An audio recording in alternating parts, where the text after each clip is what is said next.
Good morning. So today we're going to start a little bit of review. So I'm going to try to do about 3 or 4 topics each day just to kind of get you on to remember everything that we've gone over this little semester. And then we'll be taking our midterm. So we'll probably cover a few of the topics today, some more tomorrow, and then just kind of keep going from there. Okay?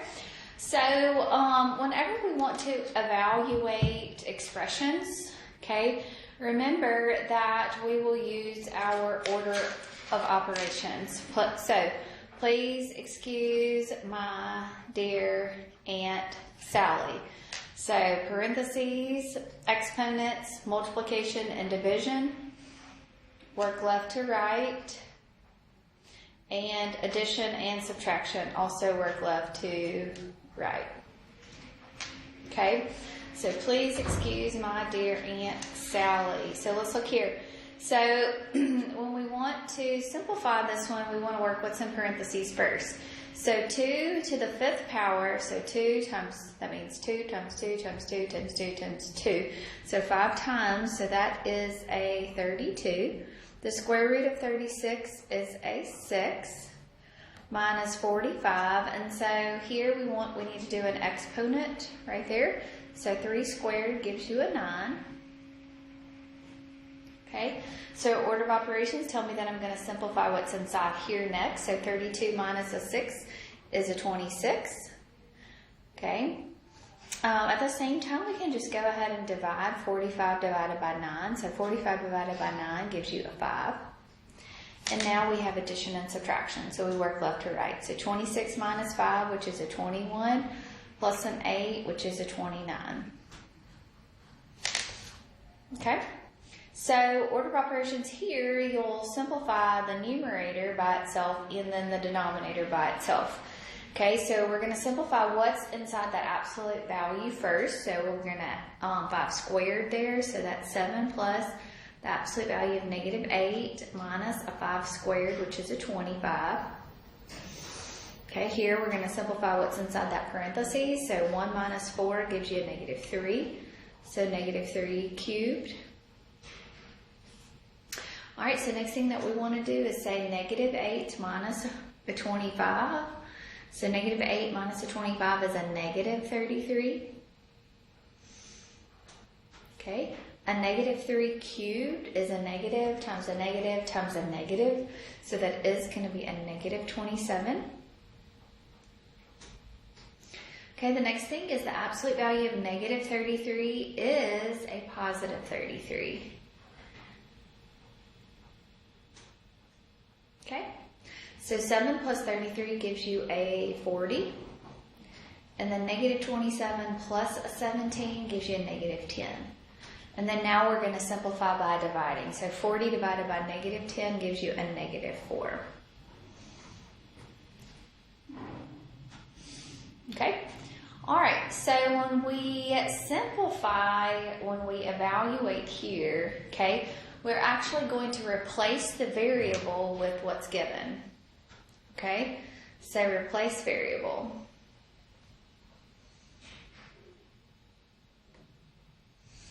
Then use your order of operations after you replace your variable. Okay? So I'm not going to go through all of these, but let's look at number 19 here. So this is 5 times p squared times a q. So we would say 5, and instead of having a p squared, we're going to have a negative 4 squared times a q, which is a negative 2. Minus 7 times a q, which is a negative 2. Okay, so order of operations tell me I'm going to simplify that negative 4 squared. So negative 4 squared is a 16. So now I'm going to multiply all of that together. So 5 times 16 times a negative 2, which is a negative 160. Okay, multiply that negative 7 times a negative 2, which is a positive 14. Negative 160 plus a 14 is a negative 146.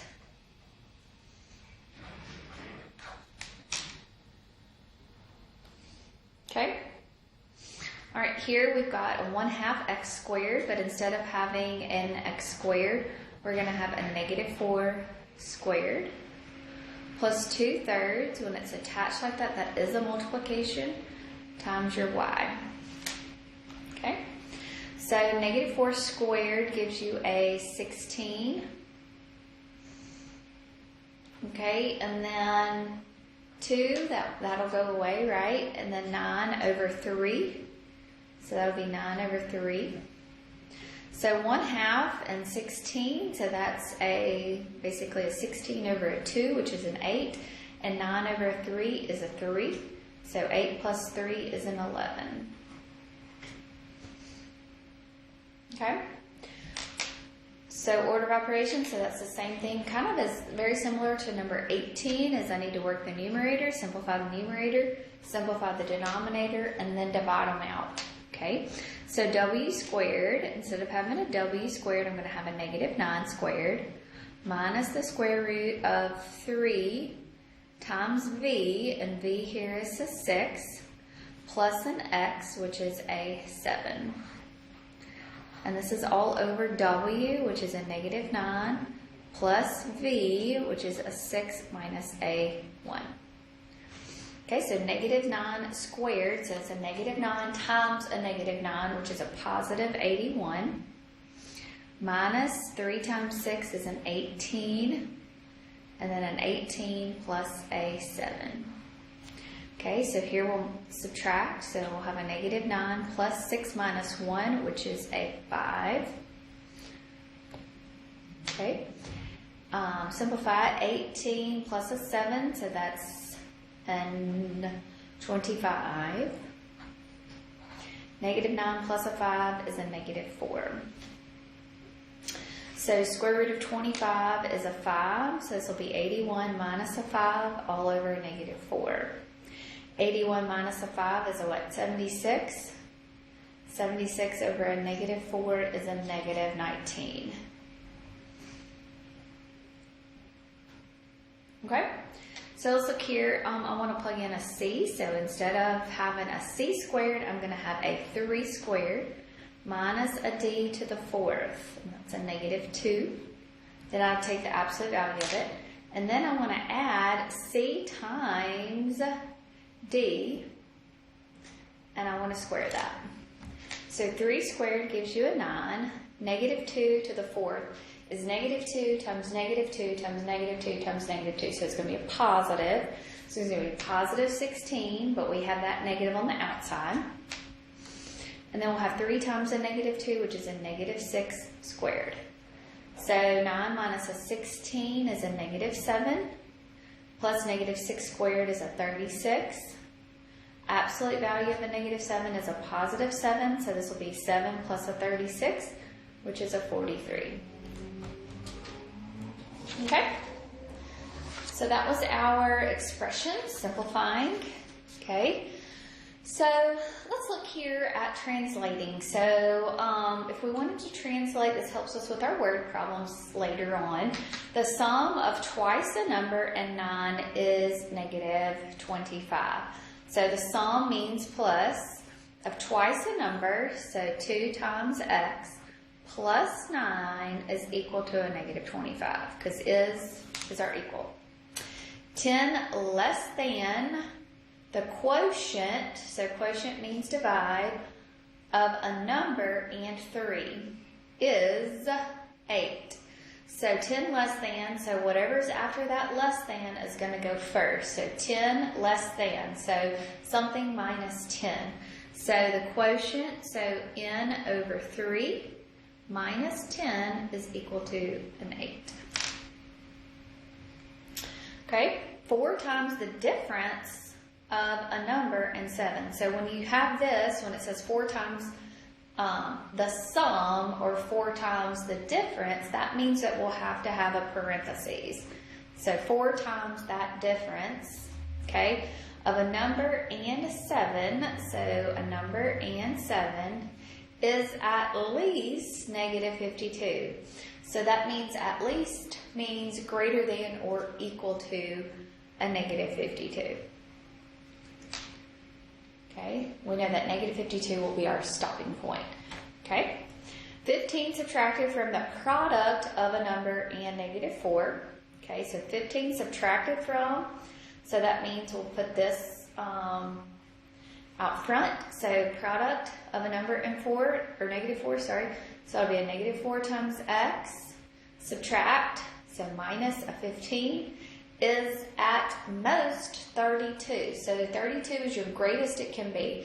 So that means that this is going to be less than or equal to a 32. Okay? So remember, solving equations, we want to simplify the left side, simplify the right side, and then start combining on opposite sides. Okay, so here we may want to just go ahead and put a little line down our equal sign, and we want to combine like terms. So that means I'm going to combine my 11 over here. So I'm going to combine that 11 with that -45, so we're going to have to do opposite operations. So -45 minus an 11 is a -56. Okay, opposite operation of this multiplication is division, so I'm going to divide both sides by a -4. So -56 divided by -4 is a +14. So remember, we like to write it as x equals a 14 like that. Okay, all right, so let's look here. So same thing, we need to get that a by itself, so we're going to add 9 to both sides here. So we're going to have a 2/5 a is equal to -17 plus a 9, which is a -8. Okay, I'm going to multiply both sides by 5 first. So then I'm going to have a 2a is equal to -8 times 5, which is a -40. And then I'm going to divide both sides by 2. So a here is going to be a -20. Okay. All right, let's do number 30. So what's the first thing I need to do here? I need to simplify that left side as much as I can. Or I'm sorry, that right side, left side. I can't get my lefts and rights. It's the end of semester. We go crazy. Teachers go crazy at this time of the year. So we distribute that -2. So I'm going to have 19 minus 2 times 3, which is a -6. And -2 times a -5, which is a +10. Okay, I want to combine that 19 and that 10, so this is going to be a -6w plus a 29. Okay, and now I'm going to combine like terms, but I'm going to go on the opposite side of that line, right? So we're going to do the opposite operation. So I'm going to have a -6w is equal to 15 minus a 29, which is going to be a -14. Okay, so now I'm going to get that -6 by itself, so I'm going to, or that w by itself, so I'm going to divide both sides by -6. So I'm going to have a w is going to be equal to -14 over -6, so it's positive, it doesn't go evenly. So I'm going to simplify that a little bit. So 2 can go into both of those, 7 over 3 times, and it's a positive. Okay? All right, let's look at 31 here. So we want to distribute, so 8 times 2y is a 16y, because we need to simplify as much as we can on each side and then go to the opposite sides. 8 times a 5 is a 40. Over here we'll have a 12y. There's a minus in the front of here, and so I want you to remember that that negative is going to change. So this is going to be a -2y minus a 14. Okay, so combine like terms on the same side of the equal sign first. So 12y minus a 2y is a 10y. Okay, so now that I've simplified as much as I can on the left and I've simplified as much as I can on the right, I want to combine my like terms on opposite sides. So I'm going to move this 10y over to the left. So 16y minus a 10y is a 6y. Okay, and then I need to combine my numbers. So I'm going to subtract 40 on both sides here. So I'm going to have a 6y is going to be equal to a -14 minus a 40, which is a -54. And then divide both sides by 6. What you do to one side, you do to the other side. So this is going to be y is going to be equal to a negative 9.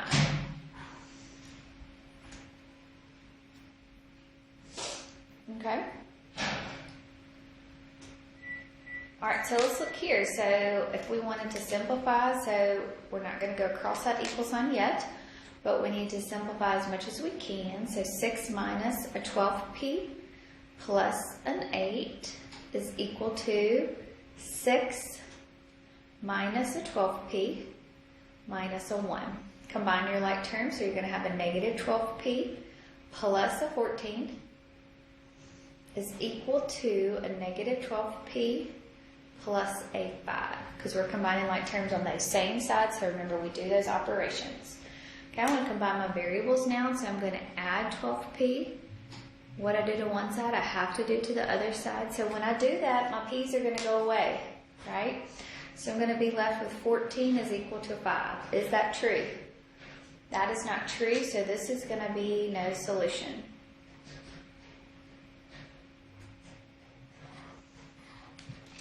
Okay. All right. So let's look at number 33 down here. So I'm going to distribute, simplify as much as I can. So negative 9n minus a 36 is equal to a negative 5n minus a 4n. There's a minus on the outsides of that parenthesis, so it's going to change that positive 36 to a minus 36. Negative 5n minus a 4n gives you a negative 9n. Okay, if I combine like terms on opposite sides of the equation, my n's are going to go away. So I'm going to be left with negative 36 is equal to negative 36. And that's a true statement, so this is going to be infinite solutions. Okay? Alright, so 34 is a little bit different because we have two proportions set equal to each other, so we're going to multiply. So we're going to say 2 times x minus 1 is equal to 4 times x plus 8. And then we simplify. So 2 times x gives you a 2x. 2 times negative 1 is a negative 2. 4 times x is a 4x. 4 times 8 is a 32. Okay, so subtract your 4x. So we'll have a negative 2x minus a 2 is equal to 32. So then we will have, I guess I need to write the whole thing out, I'm sorry. Alright, so now I need to move the 2 over with that 32, so you're going to add 2 to both sides. So you're going to have a negative 2x is equal to a 34. And then divide both sides by a negative 2. So x is going to be equal to a negative 17.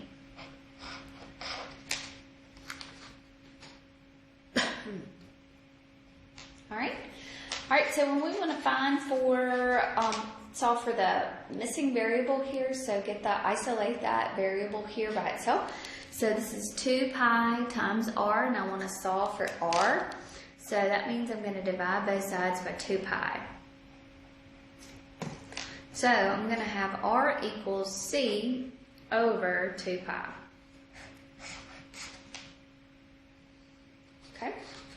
Here, if I want to solve for w, so we now know that this is our perimeter. So perimeter equals 2 times L times 2 plus 2 times w. So I want to solve for w. So that means I'm going to move this 2L to the other side. So if this was just a 2, I would subtract 2 on both sides to combine. So the same thing I'm going to do here is I'm going to subtract 2L, but I can't subtract it by anything over there. So I'm going to have P minus 2L is going to be equal to 2W. Now I want to get the W by itself, so I'm going to divide both sides by 2. So my answer is going to be W is going to be equal P minus 2 times your length all over a 2. Okay? All right, so let's look at 37 here. So 37, I want to solve for b, okay? So I want to isolate that b. So the first thing to isolate that b is I'm going to multiply 3 on both sides. So I'm going to have 3s is equal to ab squared. So I still need to isolate that b, so I'm going to divide both sides by a. So I'm going to have 3s over a is equal to b squared. So now to solve for this, you are going to then take the square root of both sides. Okay? So you're going to have b is going to be equal to the square root of 3 times s over your variable a. Okay? This will help you in biology. This is going to help you in chemistry and in physics, solving for different variables. Okay? So here, if I wanted to solve for x1, I want to isolate this x1. So I need to get rid of this number on the front. So to get rid of it, I'm going to multiply times 2. So I'm going to have 2m is going to be equal to x1 plus an x2. I want to solve for x1, so that means I'm going to subtract x2 on both sides. So now you're going to have 2m minus x2 is equal to x1. So there we go. All right.